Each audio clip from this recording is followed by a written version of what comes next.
de la commune de Marie. En partenariat avec l'établissement provincial pour l'insertion et la formation, le RSMA a tenu un stand ce matin au marché de Tadine. En à peine 2 heures, l'équipe du régiment du service militaire adapté et de l'EPIF ont accueilli 20 jeunes venus constituer des dossiers d'inscription, ainsi que des dizaines de parents venus se renseigner pour leurs enfants.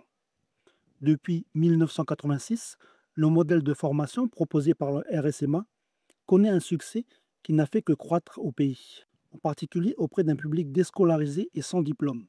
Il y en a plus qui ont arrêté depuis les événements. Parce qu'après, ils sont restés ici à la Et tribu. puis ils sont Plus restés là, du coup, motivés ils sont pour plus aller à motivés pour l'école. retourner à l'école après les événements comme On ça. sait qu'il n'y a pas qu'ici à Marie, il y a aussi à Lifou, tout ça. Ces trois Sinéngonais ont un profil différent. Elles sont diplômées du bac ou du BEP et avaient prévu d'entrer dans la vie dite active. Et comme ici, en ce moment, ben, c'est dur de trouver du travail. Mais du coup, ça nous motive aussi d'aller au RSMA pour aussi pour Suivre des le permis formations. aussi. Et c'est cher aussi, maintenant, depuis les émeutes, c'est très cher.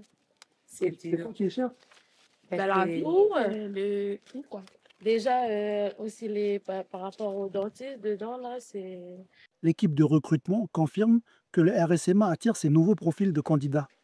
Mais comme le souligne Cassidy en parlant du dentiste, certaines contraintes peuvent stopper la constitution de leur dossier de recrutement. On trouve qu'il y a beaucoup plus de jeunes qui passent par le RSMA.